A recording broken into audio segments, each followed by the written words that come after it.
नमः शमै साराय स्वानुभूत्या चकासते चिस्वभावाय भावाय सर्वभावान्तरक्षिणे।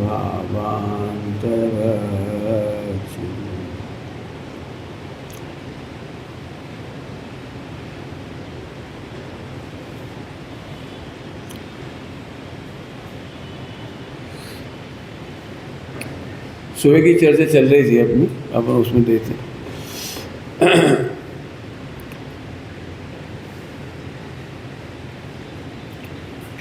दुख, शोक, ताप, आक्रंदन, बध और परिदेवन, ये शब्द लिख भी लेना और टीका में पढ़ना भी सभी लोग। एक बार तो ये टीका में पढ़नी चाहिए सबको। एक शब्द आया है बहुत सुंदर, वो सभी ध्यान देने लायक है।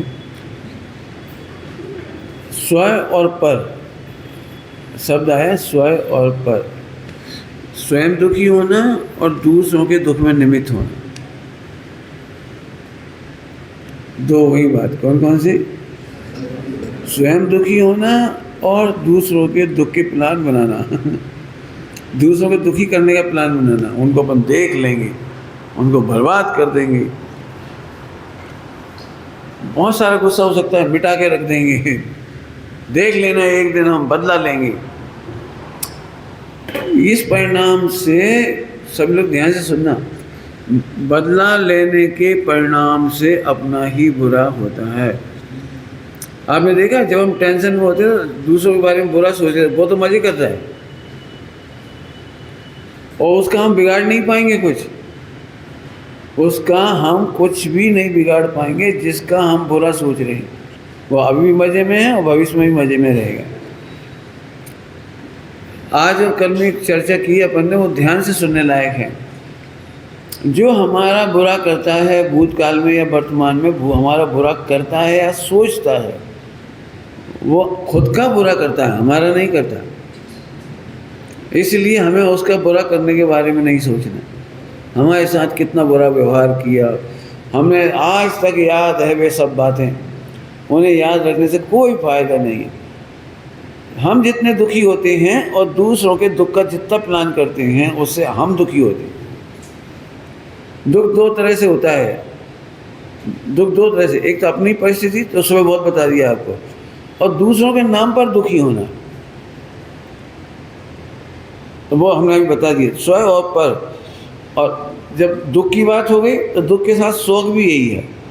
अपना पति एक्सपायर नहीं हुआ, दूसरे का पति एक्सपायर हुआ तो अभी हम शोक संतप्त हो जाते हैं। हमारी संतान नहीं गुजरी, दूसरे की संतान गुजर गई तो भी हमें उसे देख देख करके दुखी होते हैं। और इसका एक बहुत सरल दृष्टांत सुनना ध्यान से।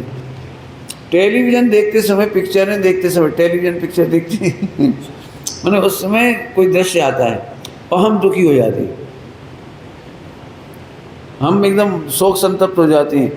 हो सकता है बहुत दिनों तक वो याद रहे, बहुत ख़राब था वो।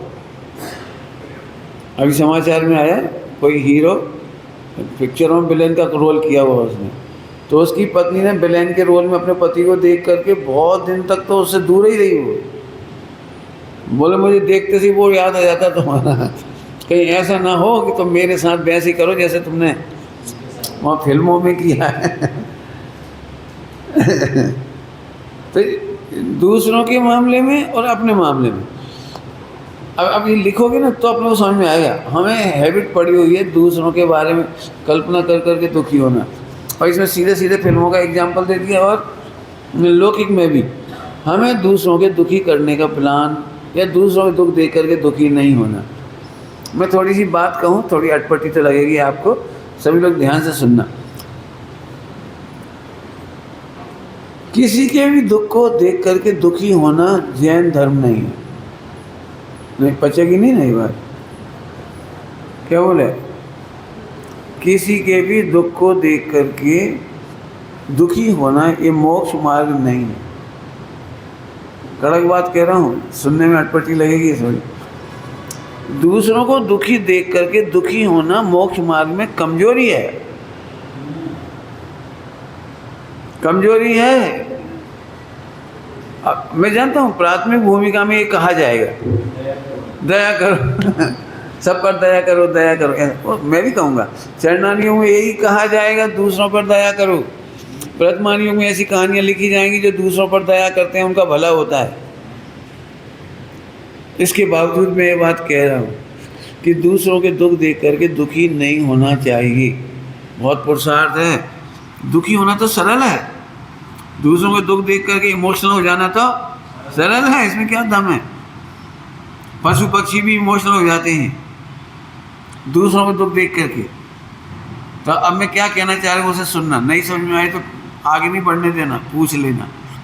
दूसरों के दुख देख करके दुखी इसलिए नहीं होना क्योंकि जिन्होंने स्वयं कर्म बांधे वही उसी का फल भोग रहे हैं। जैसे स्लॉटर हाउस में पशु कटते हैं, हमें उन पर सोच करके एक शिक्षा लेनी चाहिए कि हम किसी को नहीं काटेंगे। सिंपल कहानी चाहिए हो ना, हम किसी को नहीं काटेंगे। और वे कट रहे हैं तो उन पर दया नहीं करेंगे। दया नहीं करेंगे का क्या मतलब है कि ये वे तो हैं जिन्होंने काटा था। क्या कहा, ये फल वही तो भुगत रहे हैं। तुम्हें नहीं मालूम कि ये पुलिस वाले इसे क्यों मार रहे हैं, तो तुम्हें ऐसा लगे पुलिस बहुत खराब है, इसको मार रहे हैं बेचारे को। अभी बाद में आपको मालूम पड़ा कि इसने इतनी बड़ी अपराध किया है, तो फिर अब आपको क्या लग रहा है, सही पिटा। अब मैं फिर से कह रहा हूँ, विश्व में अन्याय नहीं होता, जो हो रहा है वो सही हो रहा है। अब हमें सब भेद विज्ञान इतना ही करना है, इतना ही स्वाध्याय करके समझना है कि सही कैसे हो रहा है। कुछ बोला मैंने, हमें पढ़ लिख करके सुन करके इतना ही समझना है कि सही कैसे हो रहा है। तो आपको जितने प्रश्न हो तो आप पूछ सकते हो, मैं तैयार हूँ बिल्कुल। पशु कट रहे हैं तो उन्होंने पूर्व में काटा है, कोई जल रहा है, जल के मरा तो उसने पूर्व में जलाया है। आपने देखा है बम फोड़ने वालों को कहाँ लगता है कि हम भी शिकार हो जाएंगे। मानव बम क्या है, जानबूझ करके आत्मघात करना, काय के नाम पर, भगवान जाने किसके नाम पर, धर्म के नाम पर, भला के नाम पर, लेकिन अपने शिकार कर रहे हैं वो खुद। और इतनी एक ही बात नहीं है, आप जो हो रहा है इसीलिए प्रथमानियों पढ़ने लायक। कर्णानियों के बहुत सारे दृष्टांत प्रथमानियों में मिल जाएंगे कि पूर्व भव में उसने ऐसा किया था, उसका बदला 10 भव तक चलता रहा। अनंतमती के साथ ऐसा ही क्यों हुआ। मैं तो जब बहनों की कक्षा ले ना, मैं उनको कहता हूँ स्वप्न में भी ये कल्पना नहीं करना चाहिए। बोलूं कौन सी बात कह रहे हैं। आचार्य देव ने भगवती आराधना में लिखा है, कुशील के परिणामों से बलात्कार होता है स्त्रियों के साथ। माने स्त्रियों के साथ कोई पाप बांधा हुआ ना, तब तो इतने लोगों ने बलात्कार किया, कोई गलत काम किया उनके साथ। क्यों किया कि वे अनजाने में ये भावना भाते हैं कि वो लड़की कितनी सुंदर है, कितनी भाग्यशाली है, उसे कितने लड़के पसंद करते हैं। अब ये जो भाव कर्म बांध लिया उसके फल में ये होता है। वेश्याओं की प्रशंसा सुन के, फिल्मी हीरोइन की प्रशंसा सुन के, अरे वो कितने फॉलोवर हैं, कितने चाहने वाले हैं, ये हमें लगता है। उन्हें जाके देखो उन्हें कितनी तकलीफ है। आपको एक भी फिल्मी हीरोइन ऐसी नहीं जो भयंकर दुखी ना हो, एक भी कह रहा हूँ। आप इनके कभी भी वो पढ़ो, जब इनके आता है बर्थडे वगैरह पे अखबारों में, तब इनकी पीड़ा बताई जाती है। क्यों कि दुनिया में सब अच्छे लोग नहीं हैं हमारे जैसे। जो लोग खराब होते हैं वो शादी के ऑफर कर देते हैं और उल्टी सीधी भाषा बोलते हैं, क्यों उन्होंने उल्टा सीधा नृत्य किया हुआ है, फिल्मों में गलत तरीके के सीन दिए हैं, तो ऐसे सीनों पर कमेंट्स करते हुए उल्टी उल्टी गंदी बंदी बात लिख देती है, बहुत ख़राब, माने जो पचे ही नहीं। हजारों लाखों में से कोई कोई हीरोइन बताती कि मेरे साथ ऐसा हो रहा है, अब हम उसे न्यूज़ पेपर में कभी कभी पढ़ लेती। तो सिंपल सी बात है, पापाचार में किसी को महान मान करके कल्पना मत करो कि ये पुण्य का उदय है। जल्दी बोल गए, क्या बोला? पापाचार में का को देख करके कभी पुण्य का उदय मत मानो, इनका भाग्य है। कितने लोग चाहने वाले हैं, वेश्याओं की चाहने वाले बहुत हैं, फिल्मी हीरोइनों की चाहने वाले बहुत हैं, चाहने वाले नहीं हैं रावण हैं। तो एक बात क्या कैसे कही, वो जो उदय आता है वो ऐसे ही नहीं आता है। किसी लड़के में दम नहीं है, सीता का उदय नहीं हो तो रावण में दम नहीं है, इतना पावरफुल। अभी अनंतमती आप पढ़ोगे, अनंतमती, उसके कैरेक्टर में इतना दम है अंदर परिणामों में, 4 बार उसके पास माने घटना घटी और 4 बार बच गई वो। इसीलिए अपने पवित्र परिणामों की व्यवस्था करना, कभी अपने मामले में और दूसरों के मामले में। बात यही चल रही है, दूसरों के उदय देख करके दुखी, ये कठिन लाइन है थोड़ी, इतनी आसान नहीं है, क्योंकि हमें बचपन से संस्कार दिया गया है कि दूसरों के दुख देख करके दुखी हो जाओ, और मैं जानता हूँ अभी भी होगे। जब तक आपका मोक्ष जाने का नंबर नहीं आएगा और 7वें गुणस्थान का सदुपयोग, 8वें गुणस्थान का सदुपयोग की ताकत नहीं आ जाएगी, तब तक आप दूसरों के दुखों को देखकर दुखी हो ही जाओगे। कुछ नहीं देते ही कहते हैं अरे बेचारा कितना परेशान है, अरे बेचारी कितनी परेशान है, काश वो धर्म समझ ले, ऐसा होगा। और डरना मत, 6ठे गुणस्थान तक ये कमजोरी होती है। मुनि भगवंतों को संसार सागर के जीवों पर करुणा आती है और तब वो ग्रंथ लिखते हैं। लेकिन प्रवचन सार जी में लिखा है, प्रवचन सार जी में करुणा मोह का चिन्ह है। क्या का चिन्ह है? करुणा मोह का चिन्ह है। अपन मोह नहीं पढ़ रहे थे ना, करुणा मोह का चिन्ह है और ये जीतने लायक है। और आप थोड़ा पढ़ोगे, मैंने सुबह भी एग्जाम्पल दी, एक मुनि भगवंत पर उपसर्ग हो रहा है और दूसरे मुनिराज बिल्कुल निश्चिंत बैठी, और जिन्होंने टेंशन की थी 2, नकुल और सहदेव, याद है? पांडवों में से 2 नकुल सहदेव, और दोनों को मोक्ष रुक गया, दोनों को स्वर्ग जाना पड़ा। इसका मतलब है दूसरों पर दया मत करो। पंडित तो बड़ा कठिन काम है, दया तो नहीं रोक सकते हम। तो मैं फिर से सुनाता हूँ, तुम्हें दया करना भी नहीं है और रोकना भी नहीं है, लेकिन सिद्धांत में जानो कि दया कमजोरी का परिणाम है। क्या बोला? दया कमजोरी का परिणाम है, पुरुषार्थ नहीं है। पुरुषार्थ इसका नाम है कि जिनागम का सिद्धांत ये कहते हैं कि कोई भी गलत काम नहीं हो रहा है, कर्म बांधा है और उसका उदय आया है। क्या बोला? कर्म बांधा है, ये उसका उदय आया है, कोई उसको जबरदस्ती बुरा कर सकता। अब यहाँ से सोचो, तुम्हारा बुरा करने वाला कोई पैदा हुआ है पहले? कम क्या है कोई? क्या अब पैदा नहीं हुआ तो दुखी क्यों हो रहे हो? हमारा भी बुरा करने वाला कोई हुआ ही नहीं। और गजब बात है, हम भी किसी का बुरा कर सकते। पुरुषार्थ सिद्धि उपाय ग्रंथ में लिखा है, जब हम दूसरा का बुरा करना चाहते हैं उसी परिणाम से अपना बुरा हो जाता है। क्या बोला हमने?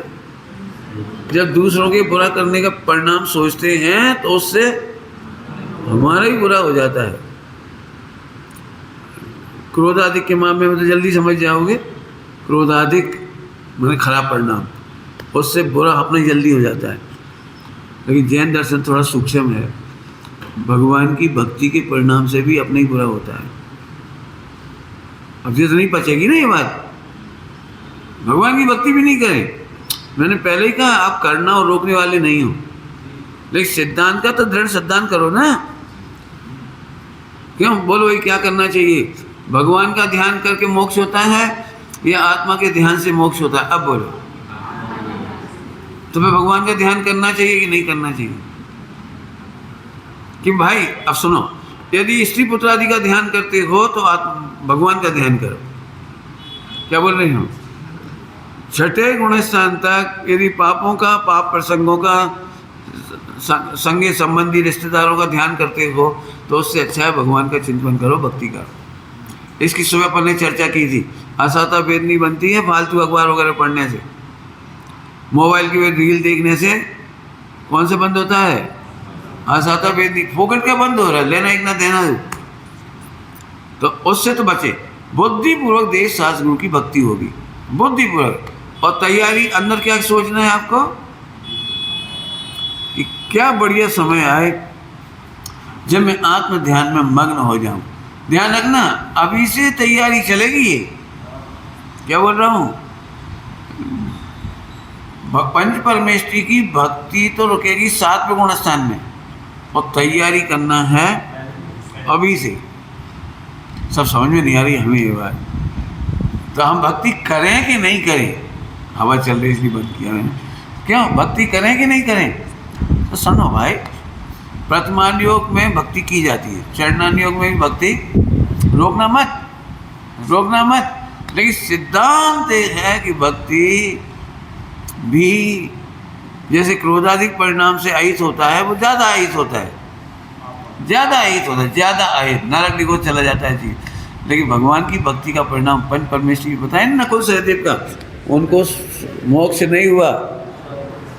और समय साजी परमागम में पुण्य पाप अधिकार में आप पढ़ोगे तो उसमें एक टीका करके लिखी राजमल जी पांडे साहब ने, ये शुभ परिणाम होते हुए दुष्ट हैं, अनिष्ट हैं, घातक हैं। बहुत खतरनाक शब्द हैं 3। कौन से परिणाम? खराब वाले। कौन से परिणाम? शुभ, खोटे नहीं, अशुभ तो अशुभ की एक योग सारजी ग्रंथ है, बहुत बढ़िया योग सारजी ग्रंथ, उसमें गाथा है बहुत जोरदार। पाप तत्व तो पाप है, कहें सभी जन लोग में सभी लोग कहते हैं कि पाप बुरा है। ये तो मुसलमान भी कहते हैं, चाइना वाले भी कहते हैं, सारे लोग कहते हैं पाप तत्व तो। अब आगे की लाइन खतरनाक है, पुण्य तत्व भी पाप है बिरला बूझे। कोई बिरला नहीं होगा। मैं फिर कह रहा हूँ, मैं भी स्वामी जी की एक बुराई चली, स्वामी जी के बारे में एक मोहिराज ने बहुत बुराई की कि पुण्य को हे कहते हैं, पुण्य को हे कहते हैं, देश सास गुरु की भक्ति को हे कहते हैं। लेकिन उन्होंने खुद आगे जाके कहा, हमें समझ में नहीं आ रहा कि ये हे कहते हैं और करते ज़्यादा है। समझ में आया? सही बात बोलूं? जो हे कहते हैं ना वही सच्ची भक्ति करते हैं। जल्दी बोल के क्या बोला मैंने? जो शुभ भाव को हे कहते हैं वही सच्ची भक्ति करते हैं।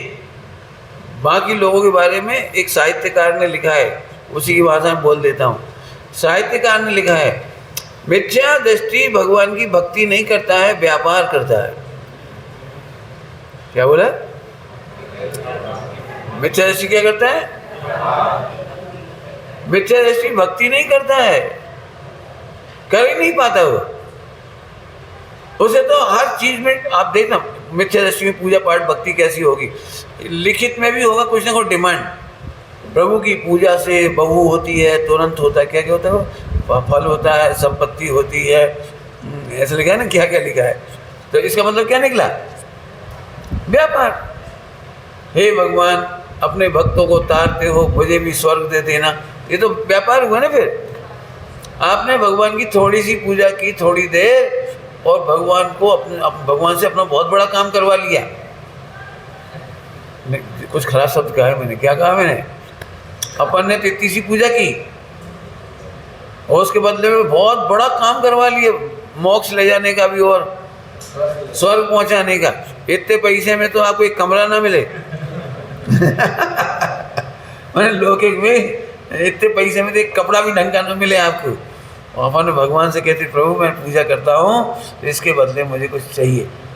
तो ये भक्ति नहीं, मिथ्या दृष्टि की भक्ति को भक्ति नहीं कहती। तो सच्ची भक्ति क्या होगी?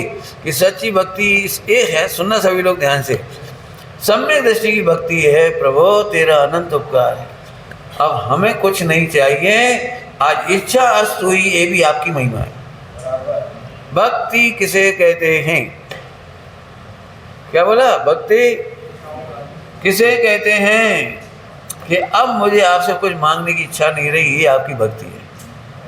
क्या बोला? अब क्या करें, अपने बचपन से गलत पढ़ाया जाता है, अब ऐसे पढ़ाया जाता है, करें क्या? लेकिन कभी ना कभी तो सही बात भी पढ़नी चाहिए।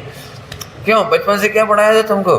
बेटा परीक्षा में जा रहे हो तो भगवान के दर्शन करके जाओ है ना। अब बच्चे एक कदम आगे होते हैं, भगवान से बोल भी देते हैं, प्रभु आज मेरा पेपर है मैथ का पेपर है, थोड़ा कटअप है, आप थोड़ा ध्यान रखना तो भगवान क्या करेंगी? फिर नकल की व्यवस्था करा दी। क्यों? क्या? फिर से सुन लो, भगवान की सच्ची भक्ति ये है कि अब हमारी इच्छाएं समाप्त हो गई। पंडित साहब की रचनाओं में है, अंत में इच्छा इतनी है, भावना इतनी है, अंत में बहुत सारी भावनाएं लिखी हैं उसमें, अंत में यही भावना है कि ये भावना भी ना रहे। बोलो भाई, भक्ति का नाम समझ में आया? भक्ति किसका नाम है? भक्ति। अरे एक स्त्री अपनी पतिव्रता है तो वो इस बात के लिए थोड़ी है कि उससे लाखों रुपए मिल रहे हैं इसलिए पतिव्रता है। ये तो व्यापार हो गया, ये तो व्यापार हो गया। वो पति के सुख दुख में साथ है, ये निष्ठा है उसकी। क्यों? क्योंकि पति ने उसे अपनाया है, वो ये उसका पुण्य का उदय है और अब उसे कुछ नहीं चाहिए। क्यों? जो वो खाएंगे स्वामी वही हमें खिलाएंगे, जो वो पहनेंगे हम पहनेंगे, जहाँ वो रखेंगे झोंपड़ी में तो हम झोंपड़ी में रहेंगे। सीता ने कोई क्वेश्चन मार्क तैयार नहीं किया कि आप वनवास में क्यों जा रहे हो, अपना राइट लेके रहो। राइट लेने के चक्कर में नहीं पड़ी तो ये भक्ति कहलाएगी ना। ऐसे हमें भगवान से कुछ नहीं चाहिए। और जरा भक्ति में आगे जाके बोलो, आप नहीं देते हो कुछ भी, भक्त आपसे ले लेते। हमारे भगवान कैसे हैं? कैसे हैं? आप नहीं देते कुछ भी, लेकिन आपकी भक्ति करने से, दर्शन करने से, मार्ग समझने से, बहुत ध्यान रखना, समझने से वो हमें अपने आप मिल जाता। समझ में आया? तो दुख, शोक, विस्तार हो गया इसका, बढ़िया शोक, ताप, आक्रंदन, रोना। अभी दो की चर्चा करेंगे और फिर इसको दुख की चर्चा फिर करेंगे, एक बार और करूँगा। बद ज़्यादा खतरनाक है कि आक्रंदन ज़्यादा खतरनाक है? नहीं, परिदेवन। परिदेवन, आक्रंदन तो पहले ही हो गया। आक्रंदन माने अवसर आने पर फूट फूट कर रो लेना। आक्रंदन शब्द कहलाता है फूट फूट कर रोना। कभी कभी देखते हैं बहुत दुख होता है तो महिलाएं छाती पीट के रोती हैं, सिर पटक के रोती हैं, कपड़े फाड़ के रोती हैं, माने कभी कभी बहुत भयंकर, तो आक्रंदन कहलाता है। आक्रंदन पे भी कहानी लिखने की इच्छा हो रही है दिमाग में। आक्रंदन इसलिए होता है कि आपने देखा होगा दुनिया में, जब तक कोई रोने नहीं लगता ना, तो सांप चिल्लाने नहीं लगता या भयंकर दुखी नहीं हो जाए, तब तक उसको त्रास देते जाती। चंदन बाला के प्रसंग में देखो आप, चंदन बाला के प्रसंग में आक्रंदन नहीं, चंदन बाला के प्रसंग में दुख नहीं है, शोक नहीं है, ताप नहीं है, बद नहीं है और परिदेवन नहीं, ये पूरे गुण उत्पन्न नहीं। चंदन बाला के प्रसंग में इसे पढ़ना। लेकिन लौकिक में महिलाएं इसलिए, आपने कभी देखा है बच्चे की पिटाई की? कभी बच्चे की पिटाई की है? तो यदि बच्चा पिटता जाए ना रोए तो अपन पीटते जाएंगे, पीटते जाएंगे, पीटते जाएंगे, और एक दिया इतने में वो फूट फूट कर जोर से रोने लगा, फिर अपन दो एक आध हाथ और खींचते पाँच सुन जाना। मैंने आक्रंदन की साइकोलॉजी है कि वो रो करके दया चाहता है। यदि सामने वाला परेशान नहीं होता, हंसता रहे, तो हम उसे तब तक सताते रहेंगे जब तक कि वो उसका हंसना बंद नहीं हो जाए। ये बिल्कुल साइकोलॉजी बता रहा हूँ आपको। आखिरकार 7 दिन तक उपसर्ग क्यों होता रहा पार्श्वनाथ भगवान? वो तो यही चाह रहा है तू उठ के भाग जा। वो कमट का जीत है ना, वो तू उठ के भाग जा, मैं तुझे ध्यान करते हुए नहीं देख सकता, तुझे शांत नहीं देख सकता। घरों में भी एक साइकोलॉजी देखी होगी, एक बच्चा ने दूसरे बच्चे को मारा, अब वो तो खुश है मारने वाला, तो मारा तो जरा से ही उसे, धीरे से ही, लेकिन इतने जोर से रोएगा कि मम्मी उसे डांट दे या मार दे। और आपने देखा जैसे ही से डांट पड़ी या पिटाई हुई, वो एकदम साइलेंट और उसका रोना एकदम खत्म। अभी ऐसे जम के रो रहा था जैसे किसी ने उसकी बहुत ज़्यादा भयंकर कर दिया हो, और एकदम चुप, अब इसको पिटवा दिया उसे। ये साइकोलॉजी है। और अब मैं फिर से कह रहा हूँ, पार्श्वनाथ भगवान की साइकोलॉजी ये है कि तुझे अल्टीमेट सीमा तक तुझे दुख देना तो दे, उपसर्ग करना हो तो कर। मैं अपना ध्यान, अपना आनंद, अपना शौक, अपना भेद विज्ञान, अपना सम्यक ज्ञान नहीं छोड़ूंगा। मैंने इतने सारे शब्दों का प्रयोग किया है, मैं अपना सम्यक ज्ञान नहीं छोड़ूंगा। तू कर अपना काम, तू कर, और जितना कर रहा है उसकी निर्जरा हो रही फटाफट। मुझे कुछ कहना है, मोक्ष जाना है आप लोगों को? बोलो, बोलूँ कि नहीं बोलूँ? ये बहुत अच्छा शब्द आ रहा है दिमाग में, लिखने लायक है, बढ़िया टीका करने लायक है। यदि तुम मोक्ष जाना चाहते हो तो कभी ये मत सोचो कि उपसर्ग ना हो, प्रतिकूलता ना हो, कोई हमारी बुराई ना करे। हम ऐसे लोगों के साथ रहेंगे जो हमारी बुराई ना करें। जो लोग ये सोचते हैं हमारी बुराई ना करें, ऐसे लोगों के साथ रहेंगे भी मोक्ष नहीं जा सकते। तुम तो चरम सीमा तक उपसर्ग करो, आई एम रेडी। क्यों? वर्ल्ड कप में कौन को खिलाते हैं क्रिकेट में? चाहे जैसी गेंद फेंकने वाले, तू फेंक, मान चल। वो क्यों, वो वैभव सूर्यवंशी पहले ही कह दे, ए थोड़ी सरल सरल गेंद देना तो खेल पाता वो ये तैयारी नहीं करते कि सरल बॉल आएगी, वो इस बात की तैयारी करते हैं कि चाहे जैसी बॉलिंग आए। ठीक है? अब वैभव सूर्यवंशी तो बेचारा छोटा ही है, लेकिन ऐसी गेंदों की तैयारी करता है, तो आपको कैसी तैयारी करनी चाहिए मोक्ष मार्ग में? हे पंडित जी, मैं तो ब्रह्मचर्य भी ले लूँ, मैं तो धर्म भी कर लूँ, मैं तो त्याग भी कर लूँ, साधु भी बन जाऊँ कई लोगों की ऐसी डिमांड होती है, साधु बन जाऊँ, लेकिन गर्मी बहुत पड़ रही है। ये थोड़ी गर्मी ठीक पड़ जाए और थोड़ा भोजन का प्रबंध ठीक हो जाए और थोड़ा लोग प्रशंसा करें, निंदा नहीं करें, तो मैं तो आज ही दीक्षा ले लूँ। ध्यान रखना, आज ही दीक्षा लेने वालों का कल्याण नहीं होगा। फिर से सुन लो, चाहे जैसी विपरीत परिस्थिति आ जाए, मेरी प्रसन्नता भंग नहीं होगी। क्यों नहीं होगी? इस पे होमवर्क करो। क्योंकि एक द्रव दूसरे द्रव का पढ़ चुके अपन सारी बातें, अपना कोई बिगाड़ ही नहीं रहा,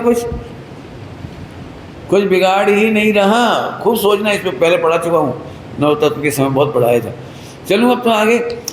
अब समस्या कौन सी आ गई थी? वो बद बड़ा कठिन है कि परिदेवन ज़्यादा कठिन है। बद का मतलब सीधा सीधा मर्डर और मारना पीटना भी, मारना पीटना। और बद माने चरम सीमा में मर्डर कर दिया। और यहाँ देखा जाए तो सुसाइड कर लिया। क्या मतलब निकला बद का? मैंने मारने पीटने से लगा करके और मर्डर हो जाए या खुद आत्महत्या कर ले। मैंने दुखों की चरम सीमा पर इतना हो सकता है। तो ऐसा जीव असाता भेद नहीं बांधता, बराबर है। अब परिदेवन में क्या होता है ये देखिए जरा। परिदेवन नाम क्या है इसका? परिदेवन का मतलब है कि ये आत्महत्या नहीं करता और दूसरों को भी मर्डर नहीं करता, लेकिन मरने जैसी स्थिति में मर मर के जीता। कुछ काम है, मर मर के जीता है, मर मर के, समझ गए? कई बार साहित्य में पढ़ा हुआ, जिंदा लाश की तरह अपनी बॉडी को ढो रहा था। परिस्थितियों से समझौता कर लिया था, मजबूरी में शांति से दिखाई दे रहा था, खून के घूंट पीकर जी रहा था। ऐसे ऐसे साहित्य में पढ़ा हो। ये परिदेवन है, माने एक क्षण को भी उसे चैन नहीं मिलती। समझ लो कि कंडीशन देखी होगी आपने, किसी को जेल हो जाती है, आजीवन की जेल। आप क्या कल्पना कर सकते हो आसाराम बाबू की, कैसे जी रहा होगा? मैंने आयु पर्यंत तक के लिए वहीं रोटी खानी, वही करना, वहीं सोना उठना बैठना है। मैंने उसको एक एक क्षण में कैसा लगता होगा। बिल्कुल पति पत्नी में नहीं बनती हो और पूरे जीवन हैरान करता हो पति या सास या कोई भी, और पूरे जीवन उसे अपने बच्चों के खातिर जीना। मैंने कितनी महिलाओं से सुना है, यदि बच्चे नहीं होते तो हम कब के सुसाइड कर लेते, केवल बेटे तुम्हारी वजह से जिंदा हैं, केवल तुम्हारी खुशियों के लिए। ऐसे बहुत लोग मिल जाएंगे आपको, और ये कहलाता है परिदेवन। मैंने बद में तो क्या एक सेकंड में काम नहीं पड़ गया, मर गए बस, और क्या करना है, मर गए। परिदेवन उससे भी ज़्यादा खतरनाक है और 24 घंटे इसके पीड़ा होती, भयंकर पीड़ा होती। मैंने उसे उठते डर, बैठते डर, खाते डर, चलते डर। बद वाला प्रकरण देखना हो तो जिनकी वीडियो वायरल हो जाती है, फिर वे एकदम सुसाइड कर जाती है। जिन्होंने वो खेल लिया, क्या करता है ये IPL और सट्टाबाजी और फला, और 10-50 करोड़ रुपए निपटा दिए। अब उसको 24 घंटे, अभी मम्मी पापा को पता भी नहीं है कि इसने क्या निपटाया है, उसे नहीं पता, किसी को नहीं पता है। हो सकता है ऊपर सब हंस रहे हैं, बोल रहे हैं, खा रहे हैं, और वो भी ऊपर से चलता हुआ दिखाई दे रहा है, लेकिन अंदर अंदर से उसकी पीड़ा परिदेवन की है। और यदि वो नहीं सहा जाता है तो आत्महत्या कर लेता है। जब इतनी बात आ रही है असाता वेदनी की, तो मैं पॉजिटिव बात कहूँ आपको। अगले में लिखा है साता वेदनी के कारण। साता वेदनी के कारण कभी जिंदगी में यदि आपको ये शरीर मिला है तो मृत्यु पर्यंत की रोटी लिखी है। यदि ये शरीर आपको मिला है तो मृत्यु पर्यंत का घर लिखा है, कपड़े लिखे हैं, यश अपयश लिखा है, सब कुछ लिखा हुआ है और आप ही लिख के लाए हो। इसलिए कभी भी 5 पाप का मार मत अपना। क्या बोल गए हैं? बिल्कुल अंडरलाइन करने जैसी बात, 5 पापों का मार कभी मत अपना। आज रूखी रोटी मिल रही, रूखी रोटी खाओ, भगवान का भजन करो।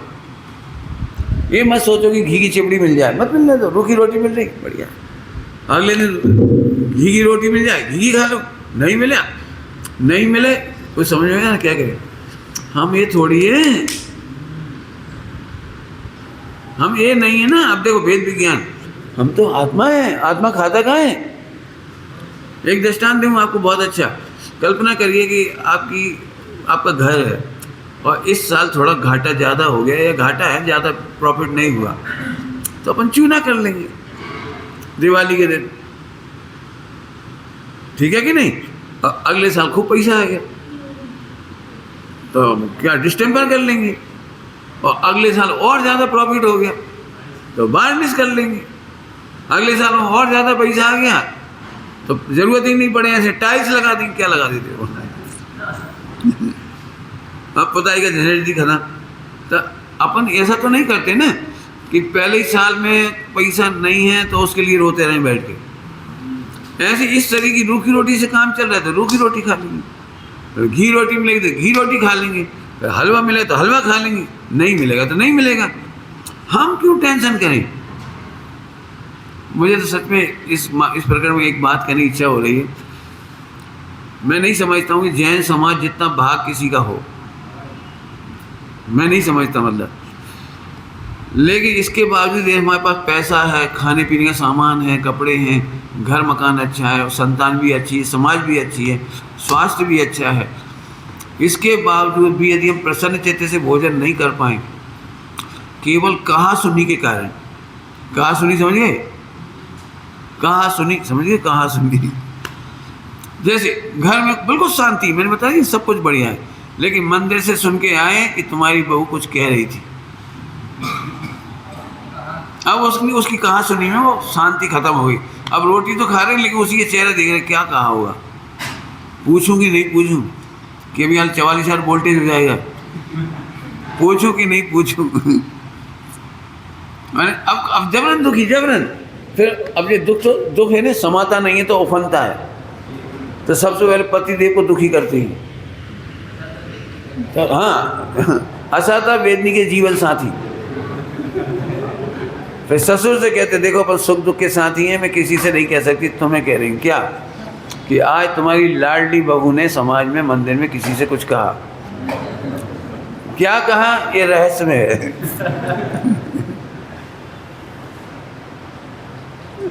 ये आसान नहीं, कितने मैंने इतना पुण्य का उदय, मस्त रहा। मैं नहीं जानता हूँ। अब एक बात और अच्छी कह रहा हूँ, इसी में एक बात और बढ़िया कह रहा हूँ।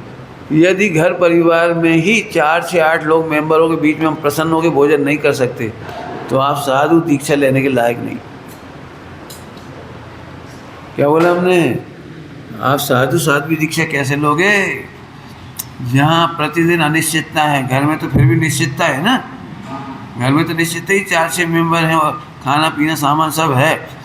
परदेश में पराधीन भिक्षा की व्यक्ति होती है, लोग कैसी कैसी बातें कहते हैं, करते हैं, छापते हैं, वहाँ भी बहुत समस्या है। बताओ, एक बहुत अच्छी पंक्ति लिखी है, जिन ते घर माई कछू ना बने, वे वन में जाकर क्या करेंगे। इसीलिए जो तपस्या मुनि भगवंत जंगल में करते हैं, साधु साध्वी जंगल में करते हैं, उसी तरह की तपस्या हम घर में करना सीख जाएं कि छोटी मोटी बातें तो होंगी। मैं तो कह ही रहा हूँ, केवल करता मरता नहीं, कुछ कह देता हूँ। मेरी तो बहुत इच्छा होती है कि जब भी आपके घर में बहू आए तो मेरे पास 1 महीने ट्रेनिंग ले लूँ। मैं कह ही रहा हूँ, देता नहीं हूँ। अरे अब बहू आएगी तो आप ये मत समझो कि यथाख्यात चाइद वाली आ रही है। मैंने कुछ ना कुछ कहा सुनी भी होगी, वो पिक्चर देखने भी जाएगी तो आप कैसे भेजोगे, हंस के या रो के? जाएगी तो सही, छिप के कि उजागर, जाएगी तो सही। देखो शर्म नहीं आती, हस्बैंड के पीछे बैठी हो, चली गई। अरे चली, वो तो क्या काय भी बैठ के चली जाए। मैंने आप क्यों दुखी हो रहे हो? तो पहले ही नोट कर लो कि क्या क्या हो सकता है। तो इतनी मेंटलिटी तैयार होगी तो आपको असाता बेदनी नहीं हुई। असाता बेदनी का सबसे बड़ा लॉस ये है कि आप मना तो कर नहीं पा रहे, लेकिन आपको दुखी चेहरे से समझ जाता है सामने वाला। आपके हंसने बोलने से, खाने पीने से, चलने फिरने से वो समझ जाता है कि मम्मी को हम लोगों के सुख अच्छे नहीं लगते। क्या समझ में आता है उसे?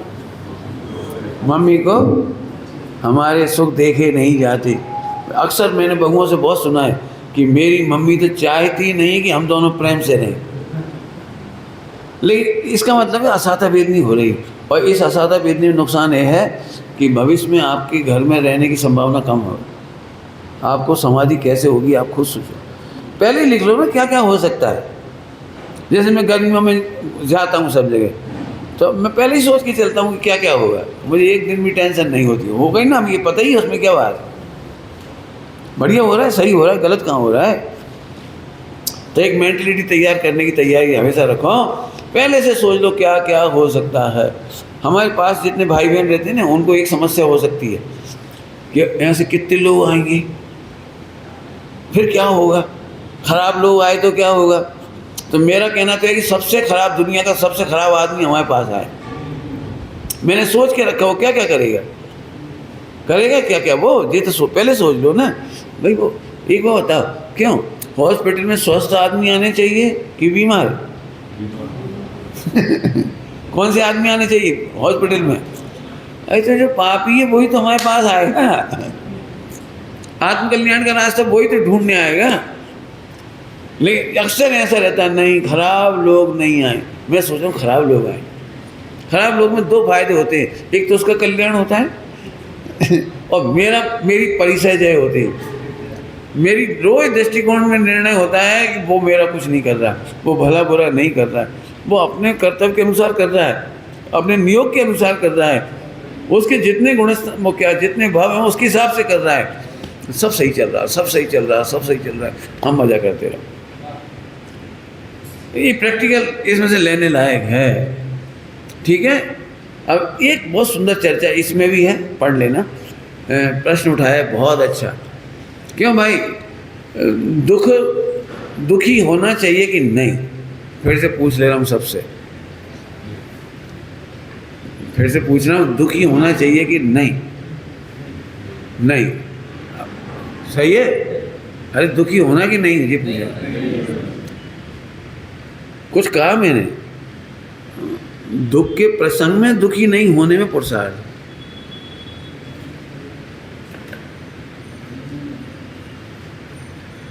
क्या कहा, समझ में आया कोई? दुख के प्रसंग में दुखी नहीं होना, दुखी नहीं होना, अपने कह रहे दुखी नहीं होना, दुखी नहीं होना। तुम्हारी शर्त क्या है दुखी नहीं होने में? पंडित जी कोई गाली देगा तो दुख तो हो गई। तो हम तो ये सिखा रहे हैं कि कोई गालियां देगा तो भी दुखी नहीं होना। अब सब मारपीट कर देगा तो हमसे बर्दाश्त नहीं होगा। मैं अपनी बात लिख रहा हूँ, मैंने अपनी तैयारी लिख के की है। 30 साल से पहले की घटना है, जब मेरे को बर्दाश्त नहीं हो रही थी तो मैंने फिर अपनी डायरी लिखी कि यदि बर्दाश्त नहीं होगा तो क्या मैं निगो चला जाऊँगा? क्या करूँगा? क्यों बर्दाश्त नहीं होगी तो मोक्ष नहीं जाना मुझे? मुझे एक आदमी से बहुत गुस्सा आ रही है, मैं उसे निपटा के जाऊंगा, तो मैं मोक्ष नहीं जाना, क्या मतलब तुम्हारा? कुछ पकड़ में है? मैंने इस चीज़ को बहुत सोचा। जैसे मैं बहुत छोटी कक्षा में था तब मैंने सोचा था पढ़ लिख करके नौकरी कर लूँगा, घर वाले ब्रह्मचर्य नहीं लेने देंगे तो अपना पैसा कमाया हुआ अपन आराम से रह लेंगे। ठीक है, चलती रही गाड़ी, चलती रही। एक दिन चिंतन चला, यदि हमने पैसा कमा भी लिया और फंड जोड़ भी लिया और वो चोरी चला गया तो हमने कहा बैंक में जमा करा देंगे, तो बैंक में से अपन एटीएम से निकाल के लाएंगे, तब चला गया तो वो बैंक ही लुट गई तो। मैंने बहुत सारे ऑप्शन बनाए उसके, सोच के बहुत ऑप्शन बनाए। फिर आखिरी में बहुत अच्छा निर्णय आया, अपन क्यों बार बार सोच रहे हैं कि फंड रहे। आत्मा के लिए तो जरूरत ही नहीं है, अपन आत्मा देखेंगे, आत्मा। अब बहुत अच्छे से तैयारी कर ली, सारा जगत अनुकूल रहे कि प्रतिकूल रहे, मुझे किसी भी कीमत पर मोक्ष जाना है। हम क्यों चक्कर में पड़े? जब हम दूसरों को बुरा नहीं कर सकते, रुक के बोल रहा हूँ, क्या बोला? जब दूसरों का बुरा नहीं कर सकते तो बुरा सोच के अपना बुरा क्यों करें? क्या बोला? दूसरों का बुरा कर सकते हो तो उसका बुरा सोच के अपना बुरा क्यों करें? सोच लिया एट एनी कास्ट हमको तो जाना ही है। अब ये तो मैंने सोचा भी नहीं था इतने लोग मिल जाएंगे, क्योंकि जब मैं निकला था ना तब सोचा, उस समय पंडित साहब भी नहीं मिले थे, केवल प्रवचन सुनते थे मंदिर में, गुरुदेव श्री का योग था, लेकिन बाहर में कोई स्पष्ट नहीं दिखता था, और खान पान की शुद्धताएँ नहीं थी उस समय भी, 40 साल पहले। तो यही लगता था कि कैसे क्या पंचम काल में चलेगा पता नहीं। फिर ये लगा कि जैसा भी हो अपने को तो चलना है, कोई मिले ना मिले। मैं निकलता चला गया, और निकलते चले गए ना, उसमें ये धीरे सब मिल गए। अब सब मिल गए तो उसमें बिछुड़ने का भी संयोग है, तो वियोग भी है। तो बहुत अच्छे लोग मिले भी और बिछुड़ भी गए, तो मुझे कोई तकलीफ नहीं, क्योंकि मैं संघ के लिए घुआ ही नहीं था ना, मैंने तो संघ की डिमांड ही नहीं की थी। अब जैसे अब ये बिल्डिंग बन गई है समय शिखर की, मैं पूरी तरह से तैयार हूँ कि पूरी तरह से गिर जाए, भूकंप आ जाए, आग लग जाए, समाज मुझे निकाल दे, भगा दे, घुसन ना दे। मैंने हर एक की अपनी तैयारी करके रखो। क्यों कि अपन जितनी तैयारी कर रहे हैं उतना अंदर में अपन बोल्ड है, अदरवाइज हम सारी ज़िंदगी रोते रहेंगे, समाज गंदी है, दुनिया गंदी है, दृष्टि बिल्कुल विश्वसनीय नहीं है, और दुनिया इतनी खराब और वो इतनी खराब। अब नहीं करते नहीं, अब वो खराब नहीं है, हम उन्हें आलोचना कर रहे हैं, हम खराब। तो मैंने कुछ एग्जाम्पल दिए। अब वो प्रश्न उठा रहा हूँ कि दुखी नहीं होने की तैयारी घर में ही करो। क्या जरा सी बात पे तुम दुखी हो जाते हो? रोटी दे रहे, फल दे रहे, खाने पीने दे रहे, सो रहे, बिस्तर दे रहे, सब इतनी सी बात के लिए दुखी हैं कि बहू मेरे लिए कि ना मालूम क्या कहती है।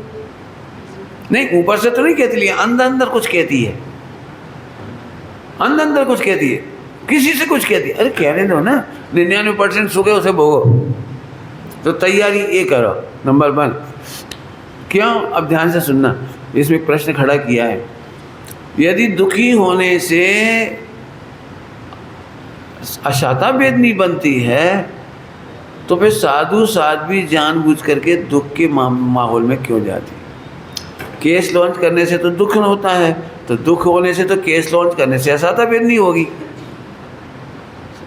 2-2, 3-3 दिन के निर्जल उपवास करते हैं तो उससे तो दुख होता है, तो दुखी होंगे तो उससे क्या हो जाएगा? अशाता वेदनी होगी। ठीक है, जंगल में जाते हैं, नंगे पांव जाते हैं तो पैर जलते हैं, अंतराय आ जाते हैं, तमाम उपसर्ग उपाय परिसर ये सब होते हैं। तो इसमें तो दुखी हुए, और दुखी हुए तो कौन सा बंद हुआ? एक प्रश्न खड़ा किया इसमें, प्रश्न बहुत अच्छा इसमें भी खड़ा किया। देखना आप, इतना बढ़िया उत्तर दिया है कि दुखी जीव संयोग से नहीं होता, तुम्हारे सोचने के, देखने के दृष्टिकोण से होता है। ये बहुत अच्छा उत्तर है इसमें। तुम चूंकि शरीर की दृष्टि रखते हो ना, शरीर की दृष्टि, इसलिए तुम्हें लगता है केस लुंचन करना दुख है। अपन दीक्षा लेने से इसीलिए डरते हैं ना सबके सब। वो केस लुंचन में बड़ी तकलीफ होती है, और फिर और तमाम खान पान रहन सहन सबका लगा लेना, तो उसका नाम दुख नहीं है, उसका नाम दुख नहीं है। अब मैं थोड़ा शब्द समझाता हूँ, ध्यान से सुनो पहले। पराधीनता की वृत्ति दुख है। जल्दी बोल गए, क्या बोला मैंने? पराधीनता की वृत्ति दुख है। साधु स्वावलंबी है केस लुंचन से। फिर से बोल रहा हूँ, स्वावलंबन सुख है और परावलंबन दुख है। परावलंबी व्यक्ति सदा दुखी रहता है, इसलिए असता वेद नहीं मानता है, और साधु भगवंत सदा स्वावलंबी रहते हैं, इसलिए उनको साता वेदनी का बंद होता है। जब तक आपको ये बात नहीं समझ में आएगी तो आपको लगे अपन क्यों व्रत उपवास का क्लेश करो। अपने क्या लाइन लिखी है वो शेरडाला में, क्लेश क्या, जो धर्म ध्यान आनंद रूप उसको माना मैं दुख स्वरूप। जो धर्म ध्यान आनंद रूप, जो सब निद्रा वो आनंद रूप है, और मैंने क्या माना इसे? दुख स्वरूप माना। तो अभी इसका निर्णय करो। अब आसान नहीं है, केस लॉन में प्रत्यक्ष दुख लगता है, और कितनी महिलाएं तो उन्हें देखते सी आंखों में से आंसू बहने लगते हैं, अरे भगवान कितने कष्ट उठा रहे हो। और कष्ट उठा रहे कि नहीं उठा रहे? प्रश्न है मेरा, कष्ट उठा रहे कि नहीं उठा रहे? जब केस लुंचन कर रहे तो कष्ट उठा रहे कि नहीं उठा रहे? तो परावलंबन का नाम दुख है और स्वावलंबन का नाम सुख है। हमें दृष्टांत ही दूं तो समझ में आ जाएगा आपको। देखो,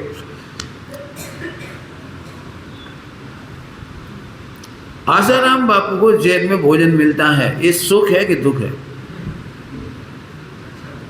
बोलो भाई।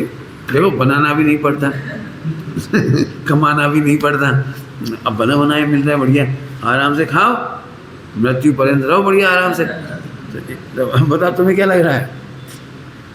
बोलो भाई, जेल की रोटी खाना पुण्य का होता है कि पाप का होता है? अरे बनाना नहीं है, कुछ नहीं करना है, दूसरे बना के दे रहे हैं, दूसरे कमा के दे रहे हैं, दूसरे पीस के दे रहे हैं, मैंने खिला रहे, तो ये पुण्य का हो जाए कि पाप का हो जाए? आओ उल्टा करो। एक आदमी है बेचारा, दिन भर मेहनत करता है, फिर गेहूँ लाता है, फिर पीसता है, फिर वो रोटी बनाता है, फिर खाता है, इनमें से सुखी कौन है? बोलो। अब जी हमें लग जी कितना भाग्यशाली है, आसाराम बाबू से ज़्यादा भाग्यशाली है। वहाँ उसे बनाना नहीं है, बना हुआ मिल रहा है, यहाँ पर इसे बनाना पड़ रहा है। ऐसे केस लुंचन करने में स्वाधीनता का सुख है, और जो हम साधन अपनाते हैं ना, रखते हैं, ये दुख है। जितनी परावलंबी वृत्ति है वो दुख है। और साधुओं का संपूर्ण वाहन का त्याग क्यों किया? वाहन का त्याग, वे सुखी हैं इसलिए वाहन का त्याग किया। दुखी व्यक्ति वाहन लेता है। नहीं समझ में आया कुछ? तुम वाहन में बैठे हो कभी? कार वगैरह में बैठे हो? बैठे नहीं? अपनी कार में नहीं बैठे? हाँ बैठे। तो मैं तुम्हें तुम्हारे दुख बताता हूँ। देखो सबसे पहले तो तुम्हें जितनी बजे ड्राइवर चाहिए उतनी बजे नहीं आए तो दुख, फिर पेट्रोल का रेट बढ़ जाए तो दुख, फिर मशीन खराब हो जाए तो दुख, गाड़ी में ऐसी ऐसी प्रॉब्लम्स आती तो उसका दुख, चौराहे पर पुलिस वाले को देखते थे पता नहीं रोक ना ले, अपने सारे कागज हैं तो भी डर लगता है, सारे कागज कंप्लीट है तो भी डर लगता है कुछ ना कुछ। तो अब ये दुख नहीं है, क्या है? अब साधु भगवंतों को काहे का दुख है बताओ? पेट्रोल का, ड्राइवर का, मेंटेनेंस का, गाड़ी का, काहे का दुख है बोलो? अब हमें ये सुख ही नहीं लगता, हमें लगता है हम सुखी हैं। और मैं कहता हूँ तुम बैठे हो तो इतने दुखी होते हो, एक कार चलाने में पिता पुत्र दोनों बैठी, पुत्र कार चला रहा है और पिताजी साइड की सीट पे बैठी है। आपको लगता है दोनों में से कौन सुखी होती है? क्या अनुभव है आपके? अनुभव क्या है? कुछ है अनुभव आपको? वो पिताजी यहीं बैठे बैठे बोलते नहीं, ओवरटेक मत कर, अभी ठुक जाती। बेचारा वो उसके हाथ में ये सब है, और उधर से वो परेशान कर। मैंने बेटा कभी नहीं चलाना चाहेगा पिताजी के साथ। अब ड्राइवर पे तो चलती नहीं, ड्राइवर तो बड़ी मुश्किल से आते हैं, नौकरी छोड़ के चला जाएगा, क्या करोगे आप, आ रहा है यही बहुत है, तो उससे कुछ नहीं कह पाते। अपने बेटे को तो बड़ा मुश्किल हो जाता है। तो अब मैं फिर पूछ रहा हूँ, तुमने सोचा मैंने 10 लाख की 50 लाख की कार खरीदी है, मैं सुखी हूँ, और मुझे लग रहा है साधु भगवान सुखी।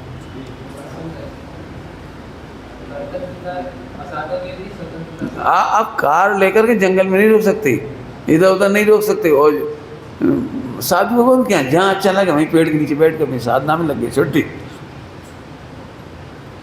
साधु भगवान यदि श्रावकों के संग रहे तो श्रावक उन्हें हैरान कर दे, महाराज इधर मत रुको, वहाँ चलो, अरे हमें यहीं अच्छा लग रहा है कि लेकिन साहब फिर हम व्यवस्था करनी पड़ेगी आपकी सारी, हमें आपके लिए भी आज चटाइयाँ लानी पड़ेंगी, ऐसे ऐसे सारी व्यवस्था करनी पड़ेगी। लेकिन भाई तुम हमारे चक्कर में मत पड़ो, हमें जंगल में जहाँ अच्छा लग रहा है वहाँ बैठेंगे हम।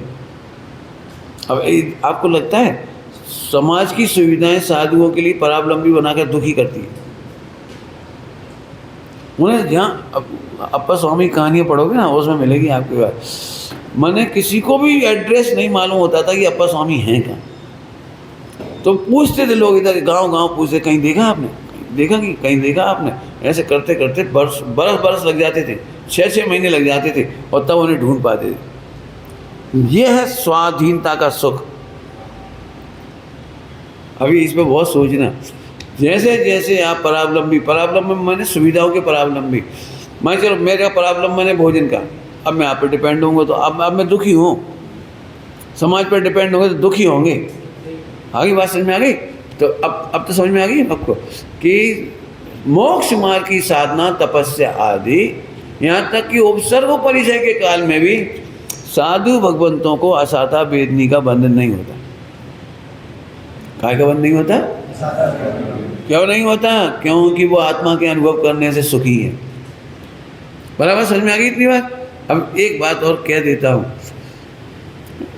हमें इसलिए डर लगता है कि उपसर्ग ना आ जाए, जबकि ध्यान से सुनना, उपसर्ग आना परिणमन मात्र है, आत्मा उसमें दुखी हो और ना हो ये इसकी स्वतंत्रता है। दृष्टांत देके समझाऊंगा फिर से। क्या बोला मैंने? बाहर में परिणमन है, मैंने उदय है, जैसे प्रतिकूलता है। अभी इस समय आपको आनंद आ रहा है, अच्छा लग रहा है, तो गर्मी की प्रतिकूलता का बंद कहाँ हो रहा है? अभी आप खाली बैठो इसी कमरे में, हम भी ना हो कोई ना हो, तुम बैठो अकेले, तो पूरे टाइम जी लगेगा AC नहीं लगवाया तो आप दुखी हो, तो दुखी हो तो असता वेद नहीं हुई। लेकिन प्रवचन में मग्न है आप, आपको कोई मतलब नहीं, हो तो हो, नहीं हो तो मत हो। आगे समझ में आया? तो पराधीनता में अभी एक बात समझना कि हम जैसा अनुभव करते हैं वैसा वेदनी कर्म है। जल्दी बोल गई, हम जैसा अनुभव करते हैं वैसा वेदनी कर्म है। अच्छा अनुभव करते हैं प्रतिकूलताओं में तो सादा वेदनी है। जल्दी बोल गई, क्या बोला पंडित जी? आप गप्पे ठोक रहे हो, प्रतिकूलता में कोई हंस के बताए? प्रतिकूलता में जब परेशानी आती है तब कोई हंस नहीं सकता, यही लगता है ना अपने को। तो मैं एक दृष्टांत देता हूँ आपको। आपके गोली लग गई, गोली लग गई, समझिए, गोली लग गई, नहीं निकालने में आराम है और निकालने में तकलीफ है, तो क्या करना चाहिए? क्यों? तकलीफ बहुत होगी, फिर कट लगेगा, दबाया जाएगा, फिर इतना बड़ा छेद होगा अंदर तक निकालने में, और फिर वो घाव भरने में समय लगेगा, बहुत दर्द होगा। तो क्या करना चाहिए अपने को? गोली लग गई तो निकालो मत, बहुत आराम है, बिल्कुल कोई तकलीफ नहीं है आपको। बोलो क्या करना है, बोलो। अभी गोली नहीं निकालते हैं तो आराम दिखाई दे रहा है, लेकिन निकलवाते हैं तो दर्द दिखाई देता है। लेकिन गोली लगी रहेगी तो मौत है, वो गोली निकलवा लेंगे तो जिंदा रहेंगे। अब मैं आपसे पूछ रहा हूँ, साता वेदनी कब है? जब वो चीख रहा है, चिल्ला रहा है और उसे पकड़ के निकाला जा रहा है गोली को, तो इस समय उसे असाता वेदनी है। ये जब नहीं निकाला जा रहा है, शांति से बैठा है, तब असाता वेदनी है। मक्का, तो अब गोली निकालने में साता वेदनी है ना, ऐसे ही व्रत उपवास नियम संयम तप तपस्या करने से सातवेद। हाँ, बाहर में कुछ हो रहा है उल्टा उल्टा, बाहर में हो रहा है। जिस समय कोई हमारी बुराइयां करता है अंदर आनंद आता है, अरे गजब मजा आ गया, काय का मजा आ गया, अरे मैं मोक्ष जा रहा हूँ, हंसता हंसता मैं आनंद करता हुआ मोक्ष जा रहा हूँ। और ये भी कर्म था, अच्छा ये भी विकल्प था, अच्छा ये भी उदय था, सारे उदय को खपाता हुआ मैं मोक्ष जा रहा हूँ। और अभी तो बहुत छोटे छोटे, अभी तो बड़े बड़े आएंगे, आओ आओ। क्यों भाई, कक्षा 5 का मैथ ज़्यादा सरल होता है कि 10th का? तो कक्षा 5 का बच्चा 10th के लिए तैयार रहता है, आने दे देखेंगे ही। और इंजीनियरिंग का और टफ, तो डरता थोड़ी है वो। ऐसे ही अभी हम श्रावक हैं, माने घर गृहस्थी में हैं, अभी हमें इस बात का डर लगता है ना, कैसे तपस्या करेंगे, कैसे करेंगे सब, कैसे लुंचन वगैरह, और कैसे 22 परीक्षा जीतेंगे। तो अभी जिसका डर है, लेकिन जो मोक्ष मार्गी जीव होगा वो बिल्कुल नहीं डरता, हम तैयार हैं, आगे आएंगे तो और तैयार है, आगे आएंगे तो और तैयार हैं, वो कभी घबराता। अब जिन्हें मोक्ष में जाना हो वे तो नहीं घबराएंगे, और जिन्हें मोक्ष में नहीं जाना वो तो बिल्कुल कहेंगे हमें कोई बुराई सुन नहीं सकते, हम प्रतिकूलता नहीं देख सकते, हमको सारी अनुकूलता चाहिए। बहुत साल पहले की एक घटना सुना के बात पूरी कर रहा हूँ। मैं तो सोच रहा था कुछ और भी प्रकरण सुनाऊंगा, लेकिन अभी है समय अपने पास, तुम्हारे भाग से बच गया समय। आज से करीब 25 साल पहले की बात है, मेरे पास एक ऑफर आया कि हम तुम्हारे लिए आश्रम बना देते। बहुत साल पहले की बात है, आश्रम। मैंने तो कोई इंटरेस्ट नहीं लिया, लेकिन वो बता, मैंने कैसा आश्रम बनाओगे? बोले ऐसा आश्रम जिसमें ब्रह्मचारियों के लिए एसी, कूलर, पंखा, और मंदिर जाने के लिए कार, गाड़ियाँ, ऐसा भोजन सब, ताकि लोग निराकुल होकर निर्विकल्प होकर अपनी साधना करें। मैंने उन्हें मंदिर जाने में भी तकलीफ नहीं हो, ऐसा सब समझ गए ना। तो बोले, मैंने कहा भैया एक काम करो। तो वो बोले आप बताइए हमें क्या करना चाहिए। मैंने एक काम करो, पहले अधिष्ठाता ढूंढो। अरे नहीं, हम तो आपके लिए सब व्यवस्था देंगे, आपकी चलेगी उसमें। मैं, मेरी तो नहीं चलेगी, मैं तो उसमें घुसूंगा भी नहीं। क्यों? धर्म शास्त्र पढ़ने का नाम थोड़ी है, शांति से माला फेरने का नाम थोड़ी है। सारी अनुकूलता बना ली, एसी, कूलर, पंखा, और 8 घंटे पढ़ लिए, 5 घंटे पढ़ लिए, खाए पिए बस आराम से, और माला फेर ली। इसका नाम धर्म नहीं है। आपको कुछ समझ में आया? वो ब्रह्मचारी नहीं है, वो तो अनुकूलता बना करके पराधीन हुआ है। देह की अनुकूलताएं जुटा करके तो पराधीन हुआ है वो, और पराधीन कभी सुखी नहीं होता। तो सब प्रतिकूलताओं में धर्म कैसे करेगा? यही तो कमाल की बात है। अभी सादा वेदनी बताया ना, वेदनी कर्म में, कि ऑपरेशन तो ऐसे ही होगा। छोटा सा बच्चा हो, छोटा 8 साल का, और उसको फोड़ा हो गया, समझते हैं, पैर में फोड़ा, क्या बोलते हैं। अब क्या करना है बोलो? बच्चा बहुत रोएगा, मेरे से रोता नहीं देखते वक्त, रहने दो कोई बात नहीं, ऐसे करेंगे। अब बच्चा तो हाथ नहीं लगाने दे रहा है, देखा कभी बच्चा हाथ में? अले अपन जानते हैं हित इसी में, क्या करोगे बोलो? बिल्कुल जबरदस्ती से फंसू के हाथ, और जरूरत पड़ जाए एक थप्पड़ और देंगे, उसके हाथ पकड़ लेंगे, दबा दिए, बिल्कुल बेदर्दी से, असाता वेद नहीं, सादा वेद ही। अब बच्चे को आराम हो गया। उस समय तो तकलीफ होती है थोड़ी, ऐसे ही कर्म काटते समय, अपयश सुनने में, थोड़ी प्रतिकूलता में, थोड़ा खाना पीना में, उठना बैठना में, ध्यान रखना ये मोह को इसकी तकलीफ है। और आत्मा उस समय भी मुस्कुरा रहा है, मैं तो तैयार हूँ। ये अंतिम शरीर, अंतिम उपसर्ग, अंतिम परिचय है। अच्छी भाषा बोलो धर्म की, मुझे पराधीनता नहीं चाहिए। पराधीनता में बता दिया, केस लंचन में मुझे नाई नहीं चाहिए। अब ये सुख है, कैसे समझ में आए सोचना। इनकी टीकाएं पढ़ना आप लोग, बढ़िया प्रसन्नता, मज़ा आया, हमें भी अच्छा लगा विचार करना। ओम नमः शिवाय।